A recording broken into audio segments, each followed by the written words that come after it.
What's up, family? Gerald the Bossman here. You're tuned into the Bossman Show on AM 1010, AM 1430, 1055 The King.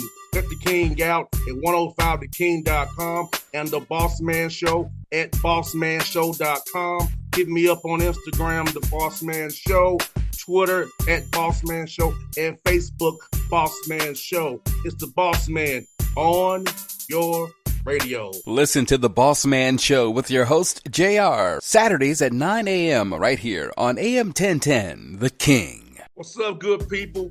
BetOnline is your number one source for all your betting needs. The latest odds, lines, and matchup reports for baseball, boxing, golf, and more. BetOnline continues to be the fastest and easiest way to place your wagers, including live betting and your favorite casino and card games available to play right from your phone. Head to the website or use your mobile device to sign up today and get in on the action. Remember to use your promo code BELIEVE, BLEAV, for your 50% welcome bonus on your first deposit. BetOnline, where the game starts. BS3 Network, changing the way you watch TV.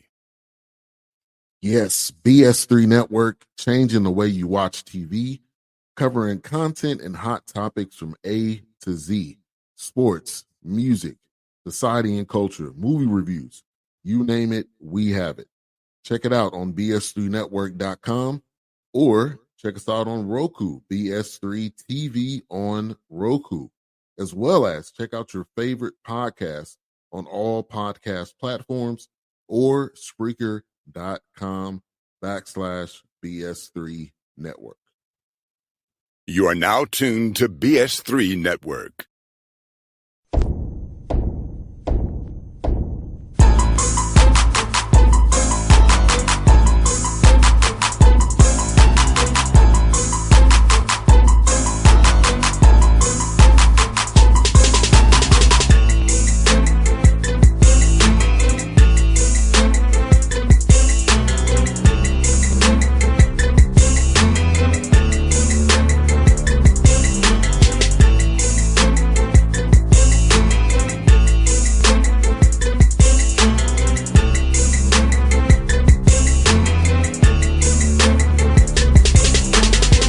Folks, back on the Bossman Show, friend of the show, Coach Buck Joyner, here with me on the Bossman Show.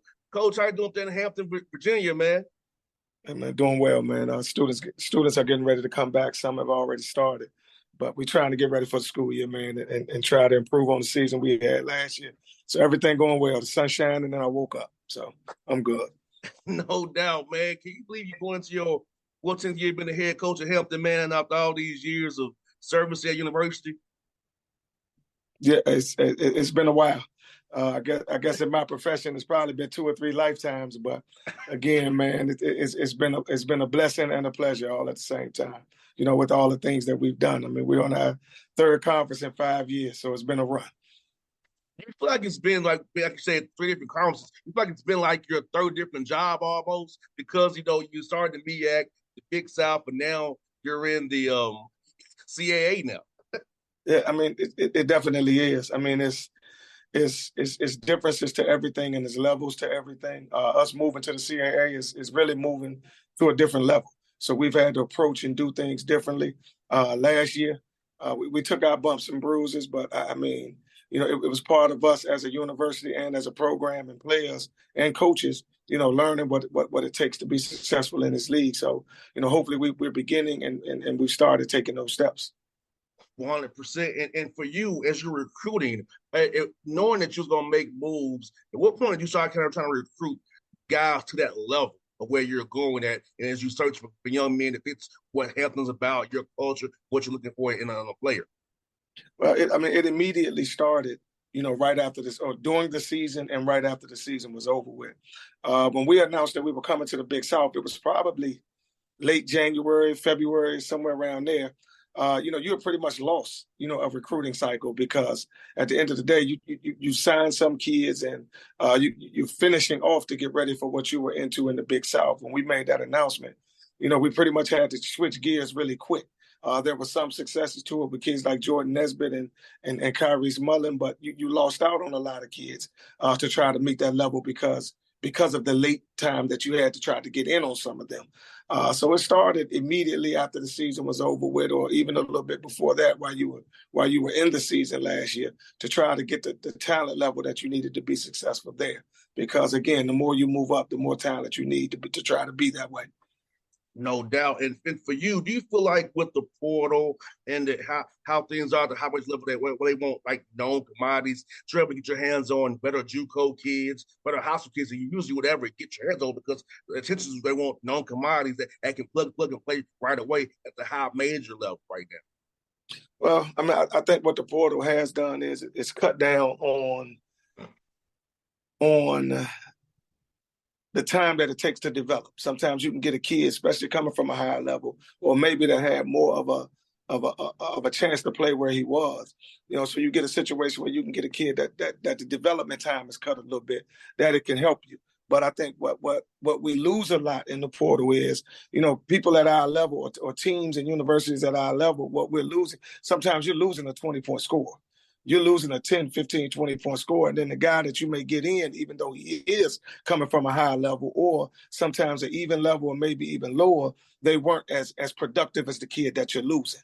So you still have to make up that time for development. And I think that does hurt the high school that when you go after some high school kids, because at the end of the day, it takes time to develop them and get them ready. So you try to get something that you can help yourself a little faster.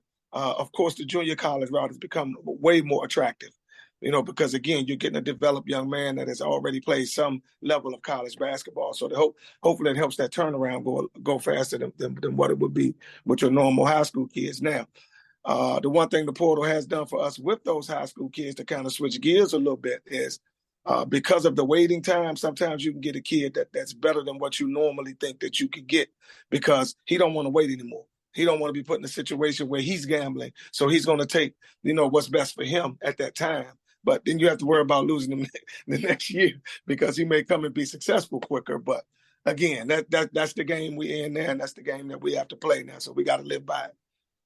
And do you feel like once this COVID year kind of phases, all those COVID kids kind of get out of here, that they'll be kind of more normalized again? Because like it's so old in college basketball right now that you throwing an 18, 19-year-old kid out. You got some dudes out here 25, 26, 27 now, grown men. They get something. Talk about that, Coach. I will say it's different, in the least. You got some kids and some faces that you've seen, and he ain't gone yet. He's still around, but at the end of the day, it's par for the course, man. It's where we are, and it's what we have to deal with. I think right now we're actually going into a point where those kids are cycling out, because of the amount of time that they've been. But I think we've all benefited from it. We've all lost some kids from it. Now, lost some valuable pieces, but we've all benefited from it too. So again, as that cycles out, we're just gonna try to get the guys that we think we need to help us in the CAA right now, and try to improve on where we were.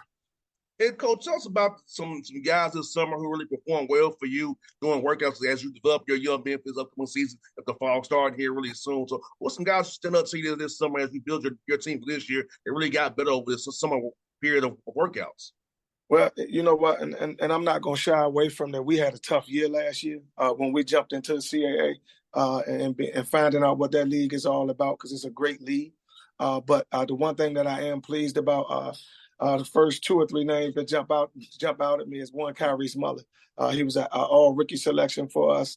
I had to play him at 6'6", 6'7". I had to play him at center last year, due to injuries and things like that. But as a true freshman, he came in and he got some valuable minutes and some valuable learning opportunities that I think that he's taken over the summer. He's made a huge jump. Jordan Nesbitt, transferred from St. Louis to us last year, was actually our leading scorer. Went from, I think, there being a third, fourth option to here becoming, a main option, a 1-2 option. He had his ups and downs, even though I thought he had a successful statistic year. He had some ups and downs with learning that new role. But over the summer, I thought he took the things that he learned from that, and he's going to make a significant jump this year. Dan Bannister, a young man who went from being a complimentary player and doing certain things for us to where, probably a true small forward, but because of those injuries and we had to shift Kyrie, we had to play him at a small forward, sometimes center, to be able to get the number and the usage of the guys we had. But he's had a great summer. We watched him grow. Amir Nesbitt, who played for us a little bit, he didn't spend as much time with us during the summer, but because he's playing FIBA basketball with the Virgin Islands.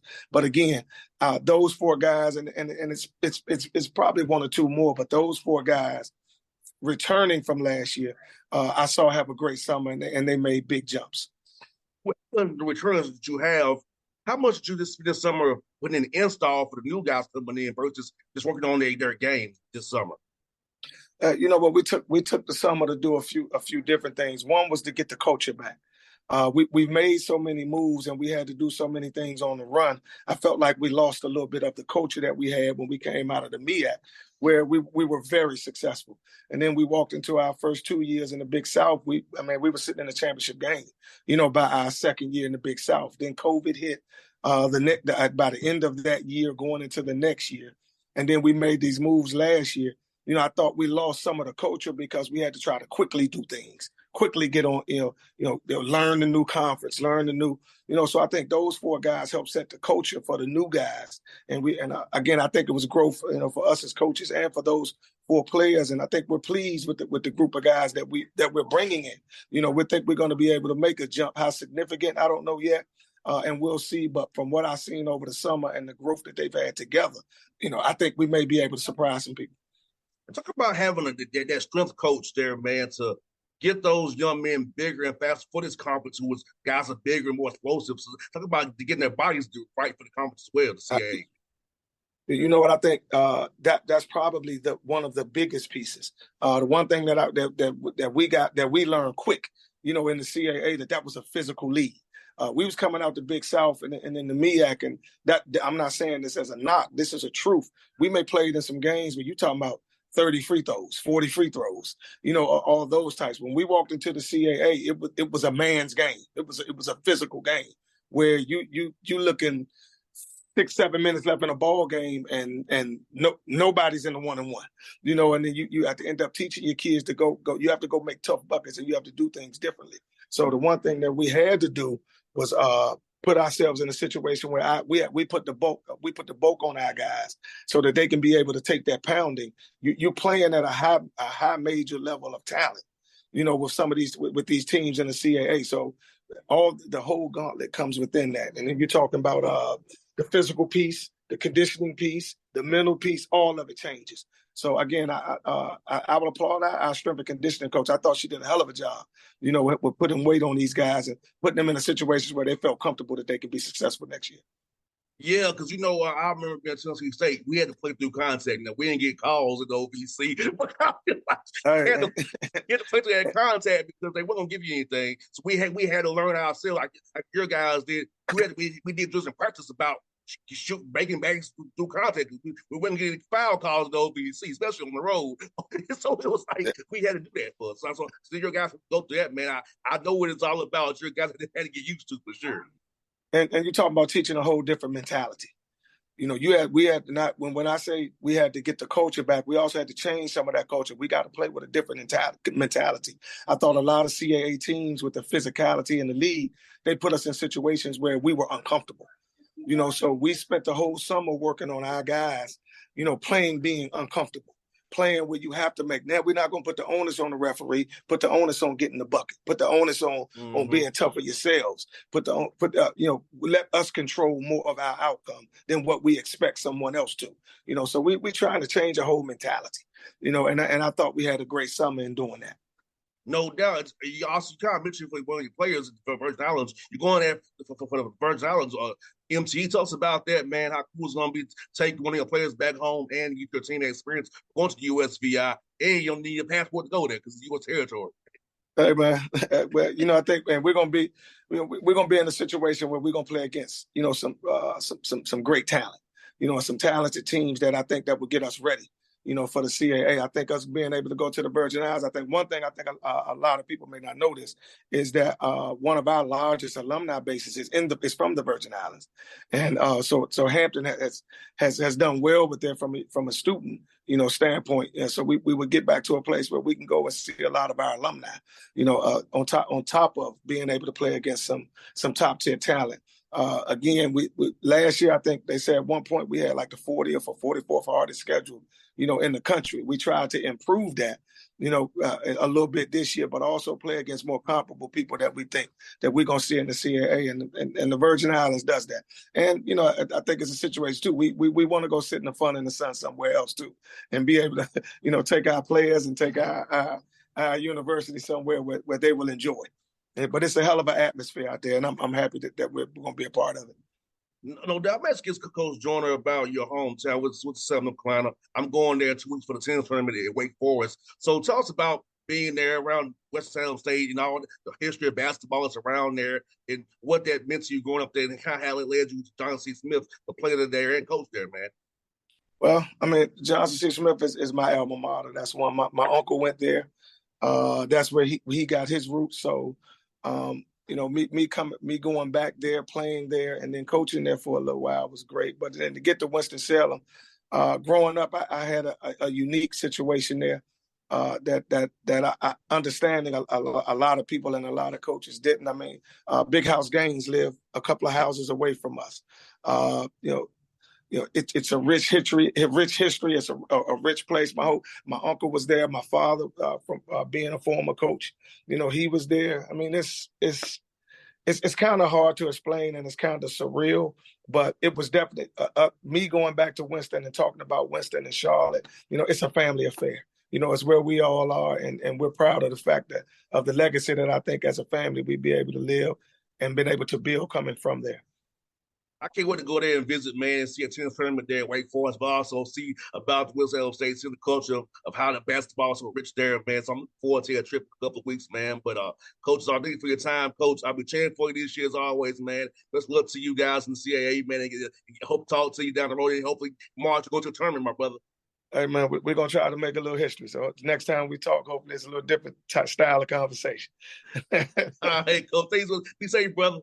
Thanks, brother. All right. BS3 Network, changing the way you watch TV. Yes, BS3 Network, changing the way you watch TV, covering content and hot topics from A to Z, sports, music, society and culture, movie reviews, you name it, we have it. Check it out on bs3network.com or check us out on Roku, BS3 TV on Roku, as well as check out your favorite podcast on all podcast platforms or Spreaker.com/BS3 Network. You are now tuned to BS3 Network. What's up, good people? Bet Online is your number one source for all your betting needs. The latest odds, lines, and matchup reports for baseball, boxing, golf, and more. Bet Online continues to be the fastest and easiest way to place your wagers, including live betting and your favorite casino and card games available to play right from your phone. Head to the website or use your mobile device to sign up today and get in on the action. Remember to use your promo code BELIEVE, BLEAV, for your 50% welcome bonus on your first deposit. Bet Online, where the game starts. What's up, family? Jared the Bossman here. You're tuned into the Bossman Show on AM 1010, AM 1430, 1055 The King. Check The King out at 105theking.com and the Bossman Show at bossmanshow.com. Hit me up on Instagram, The Bossman Show, Twitter at Bossman Show, and Facebook, Bossman Show. It's the Bossman on your radio. Listen to The Bossman Show with your host, JR, Saturdays at 9 a.m. right here on AM 1010, The King.